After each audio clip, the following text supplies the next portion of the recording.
Hey, so what's up, guys? Today we're gonna be reacting to the async storage module code. So this is a native site. We're going to have three sites: the native site, um, the JavaScript site, and the Typescript site. Yeah. So this is the native site. When I say native, I mean native Android. So they have two files. The one is written in Kotlin, and the other ones are written in Java. So I was confused. I was trying to commit to no fuck. I was trying to contribute to the project, but I ended up not doing that because of some reason. I'll tell you about it. So the file I was working on was the async storage module. So this is a module file. If you know anything about React Native modules, uh, this is the way you do it. So first you have the bridge. What the bridge does is it makes a bridge between JavaScript and the Java file or the native code.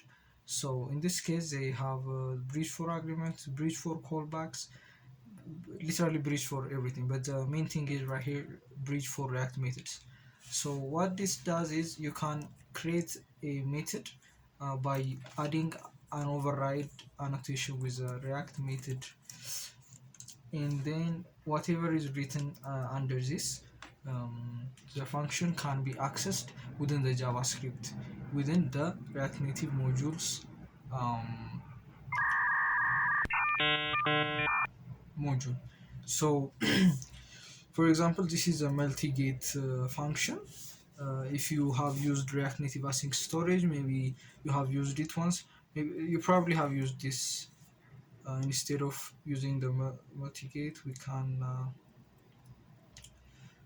multi-merge, clear, get all keys. So you probably have used this function. What this does, it gets all the keys from the for all the keys you created by using the async storage. So when we get to the code, for example, this is a get all keys function. It overrides a doing background function that takes a parameter. So what happens here is it calls a callback. So a callback, what it does, it is it takes two arguments. One is one returned when there is error, saying the one is when there is response for the caller. So this is what it is. Okay, so this creates an array, and this creates an array of strings, uh, which are columns. So if you didn't know, async storage is based on React SQLite. So it gets the columns, the key columns. The database supplier has a function with the key columns. I'm assuming the React database supplier. Where is it? React database supplier. I've seen it somewhere. Yeah, it's literally on my face. So key columns. Okay, take the key. Okay, what? Okay. It is not really clear. Let me see. Let me see. Okay, text primary key, tables, catalyst. Okay, I don't really know how this works, but it gets the columns, which are the keys. Yeah, so this is how it works. So I'm gonna start rating the code.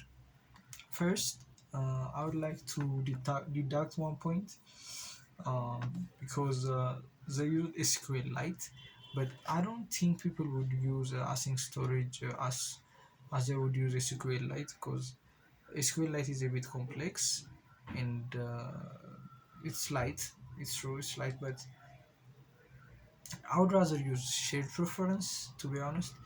Uh, when I try to store user data like the name, the age, and stuff, or when I try to create an offline version of an app. I'm not storing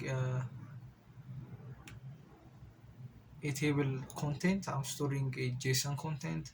So I wouldn't use SQLite for JSON turners to string, because I mean that's not my taste personally. So I'm going to deduct 1 point for that one. Okay, so there were 10, now they got 9. So this is the code. The reason I deducted 1 point is because I think this is too complicated. uh, Code should be simple, and it should be the ideal solution instead of trying to complex things up. So let me show you the function I wrote. You're not gonna find this in the actual module, because this is in my personal computer. So as you can see, I did this because yeah, you can't really see the logs directly in the Metro console. If you don't know what the Metro server is, it is where your React runs, and all the console logs from your React app is seen there. So you can't really use it. So there is a function where you can call logcat something something React native v, and then you gotta do something like this. I'm not really sure, but when you call this, write this code, this command line argument, you can see the lists or the logs of your app if they are running in the emulator, or I don't think that matters, even if they are running on your physical device. I'm not sure about that. Don't quote me on that. So what the person was asking is, I want to show you guys. It was an issue, more like a discussion, to be honest. So this was what the person was asking. They were asking, I need to persist data across app installations in order to trigger specific events only for the first open or for the first run. So I thought this was possible at first. I mean, it's still possible, but it's a lot of work. I don't really think it would matter to write all that code. So the thing was, the person wants Android and iOS, wants it to run on Android and iOS. So I suggested, I thought I was gonna do it at first. So I said this. We'll see what I can do when I get home. Actually, okay. So what I did was, you can see the code here. So I thought I could have access to this path right here, get db paths. I wrote this function to get the database paths of the apps of the app.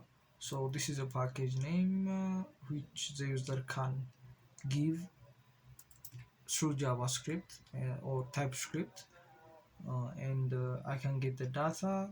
I can get the db path right here, and everything was gonna work. So I was gonna create another function that says check if db exists, and another function that checks if the db is the same by hashing both the database, and then comparing the hashed string.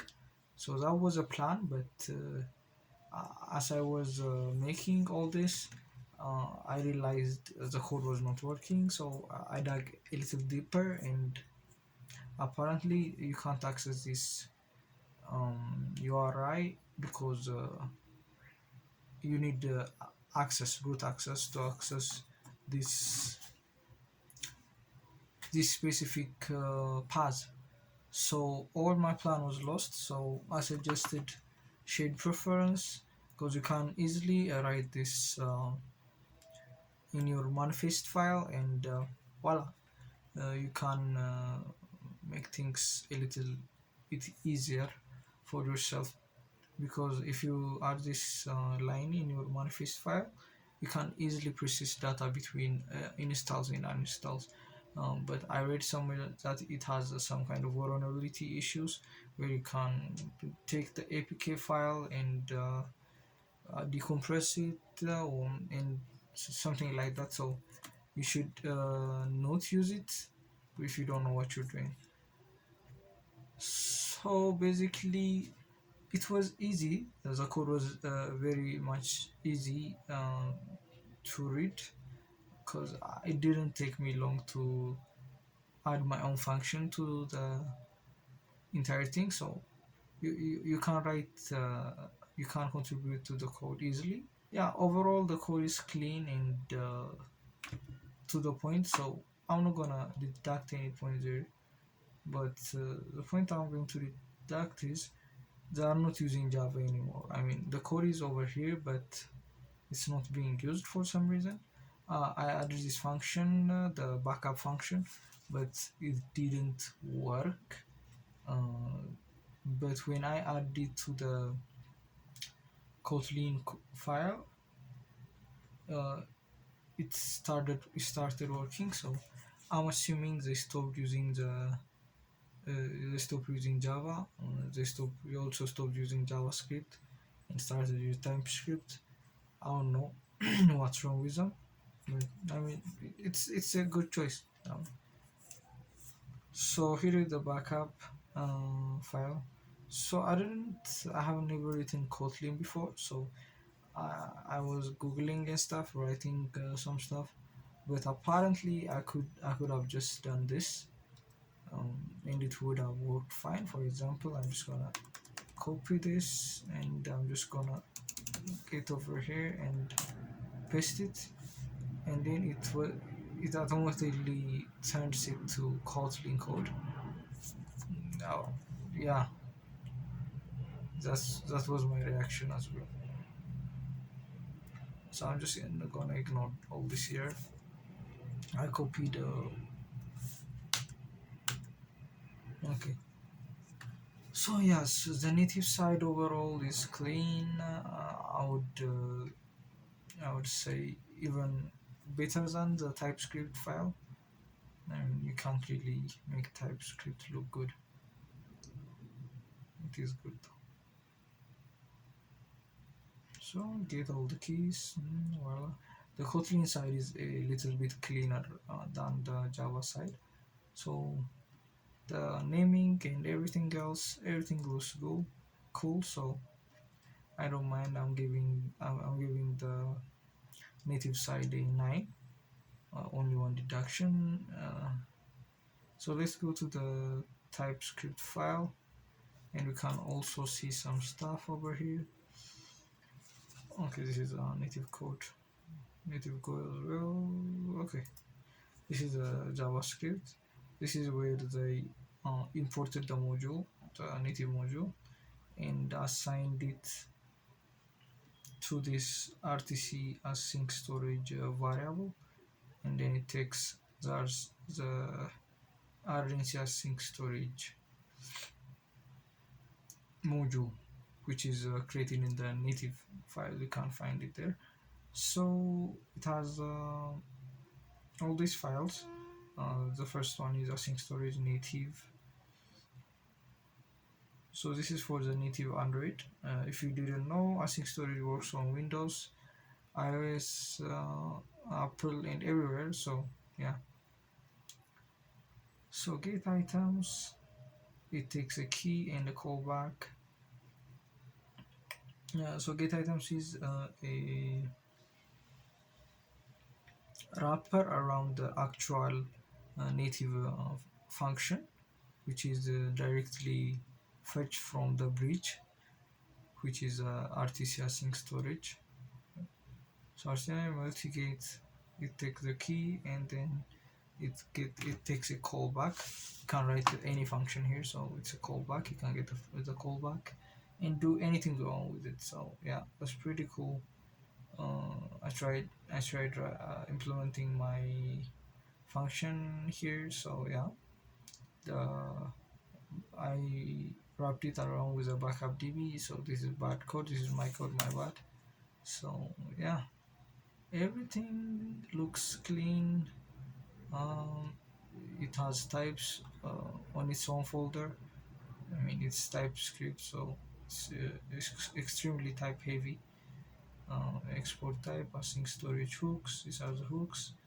Um, multi-request. This is one function, and it has all these parameters for a type. So yeah, so I don't really have much to say about. I mean, it's good. I haven't found any complicating things. Everything's straightforward, and yeah, I would give it a 10 out of 10. So it's overall 9 out of 10. So the only thing we saw is about the Android. The only thing we saw is about the Android module. So yeah, it's all good. They gave the 10 out of 10 for the native module for the native part, and they get a 9 out of 10 for the TypeScript part. So yeah, good on them. And tell me what open source should I contribute to next, or maybe you got some issues. Bye.